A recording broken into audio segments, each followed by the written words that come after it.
मिजाज, जो बदल सकती थी इस राज्य के मौसम का मिजाज, उस युवा पीढ़ी के चेहरे का हताशा देखिए।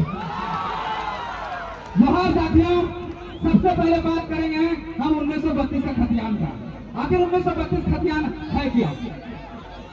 देखिए, झारखंड में जब अंग्रेज आए, अंग्रेज आने के बाद हमारे झारखंड लोगों ने बहुत विद्रोह किया।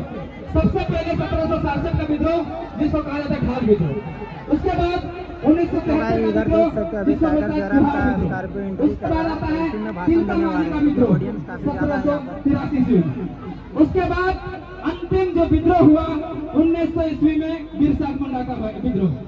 जब इस तरह से हमने 150 विद्रोह झारखंड के धरती में कर दिए, तो वहाँ की जो जनता थी,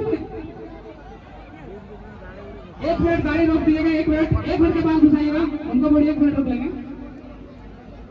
1 मिनट रोक लेंगे उसे।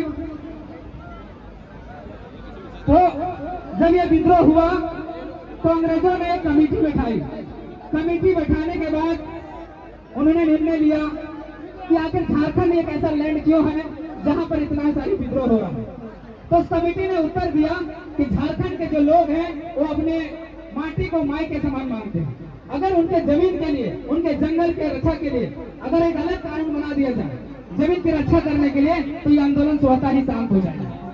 तब अंग्रेजों ने सबसे पहले जो सर्वे सेटलमेंट शुरुआत की थी वो है छोटा नागपुर काश्तकारी अधिनियम, जो 1902 में शुरू हुआ, खत्म हुआ 1905 ईस्वी में और लागू हुआ 11 नवंबर 1908 ईस्वी को, जिसको हम लोग बोलते हैं छोटा नागपुर काश्तकारी अधिनियम। इस आधार पर हम लोग झारखंड सरकार से मांग कर रहे हैं कि सबसे पहले झारखंडियों को परिभाषित किया जाए, आइडेंटिफाई किया जाए कि झारखंडी है कौन।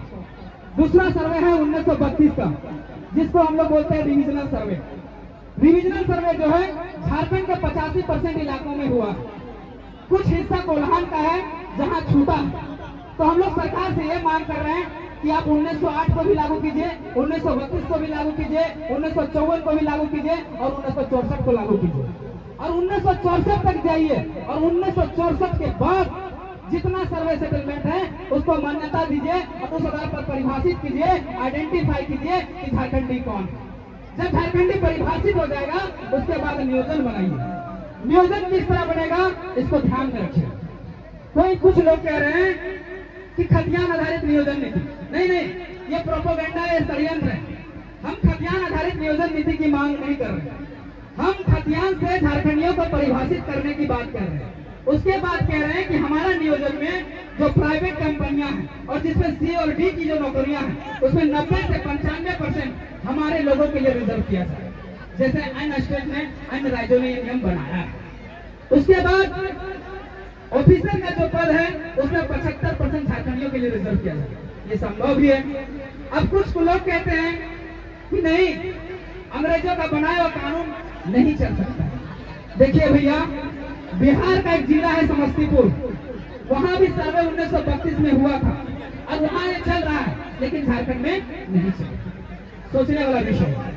उसके बाद जब ये सर्वे सेटलमेंट हुआ था उस समय हम लोग जो थे बिहार में, यहाँ का जो निवासी था दीपक कुमार ने क्या किया कि हमें उसका सर्वे सेटलमेंट भेजा, जिस आधार पर स्थानीय निर्गत किया हुआ था। तो उसमें लिखा हुआ था कि जो स्थानीय निर्गत किया गया है ये 1932 से खतियान के आधार पर निर्गत किया गया, जब झारखंड बिहार से अलग नहीं हुआ था। मतलब जब झारखंड बिहार में शामिल था तो 1932 चलता था, लेकिन झारखंड जैसा ही अलग हुआ 1932 नहीं चलेगा। क्या कारण है भाई? हम तो उसी को मांग कर रहे हैं कि हमें उसको परिभाषित कीजिए और उस आधार पर नियोजन बनाइए। तो ये हो गया खतियान, और जिस आधार पर हमें परिभाषित हो गया स्थानीय और दूसरा नियोजन। इसके बाद हम कहते हैं कि नियोजन जब बन जाएगी उस आधार पर हमारी क्षेत्रीय भाषाओं को उसमें मान्यता दिया जाए, उसका बैरिकेडिंग लगाया जाए, उसका घोरना घोरा जाए, जैसे अन्य राज्यों में घोरना है। अगर आपको बंगाल में नौकरी लेना है तो बंगाली जानना पड़ेगा, अगर आपको महाराष्ट्र में नौकरी लेना है तो आपको मराठी जानना पड़ेगा, अगर आपको गुजरात में नौकरी लेना है तो गुजराती जानना पड़ेगा।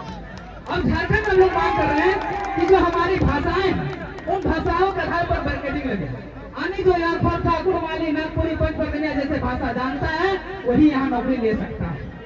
ऐसा बैरिकेडिंग लगेगा तो खोरखा कौन जानता है? यहाँ के लोग जानते हैं। तो नौकरी कौन लेगा? वो यहाँ के लोग लेंगे। और अगर उन भारी भाषाओं को यहाँ मान्यता दिया जाएगा तो नौकरी कौन लेंगे? बाहर के लोग लेंगे। तो फिर हम झारखंड अलग करके क्या किए? क्या फायदा हुआ? क्या लाभ हुआ? नहीं, कोई लाभ नहीं हुआ। अब कोई लोग कहता है कि अगर खतियान से हम परिभाषित करेंगे या आइडेंटिफाई किएंगे तो सारा सीट 100% रिजर्व होगा। नहीं भैया, 100% रिजर्व नहीं होगा। अभी तेलंगाना हमारा एक स्टेट बना हुआ, 2 जून 2014 को बना। उन्होंने एक कानून बनाया, एमबीबीएस की जितनी सीटें हैं उन्होंने 100% वहाँ के निवासियों के लिए रिजर्व किया। तो उन्होंने जब उसका चुनौती हाईकोर्ट और सुप्रीम कोर्ट में गया तो सरकार ने दलील दिया कि हमारा राज्य नया नया बना है, अगर हम 100% सीटें रिजर्व नहीं करते हैं तो फिर जिससे अलग हुए हैं आंध्र प्रदेश से, आंध्र प्रदेश के लोग ही यहाँ शासन करेंगे। तो फिर इस राज्य को अलग करके हमारा क्या लाभ हुआ? उसी तरह से झारखंड भी हमारा नया राज्य बना है। सबसे पहले हमारी सीटें यहाँ हमारे लोगों के लिए रिजर्व होना चाहिए, यही हमारी मांग है।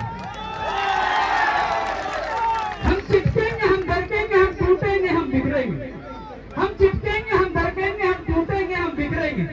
इस मिट्टी से जन्म लिए इस मिट्टी में मिल जाएंगे, पर अपनी भाषा, अपनी संस्कृति, अपनी सभ्यता, अपनी परंपरा, अपना हक अधिकार से समझौता नहीं करेंगे। समय के अभाव रहने के कारण हम अपनी बातों को यही विराम देते हैं। धन्यवाद, जोहार। बहुत बहुत धन्यवाद। झारखंड के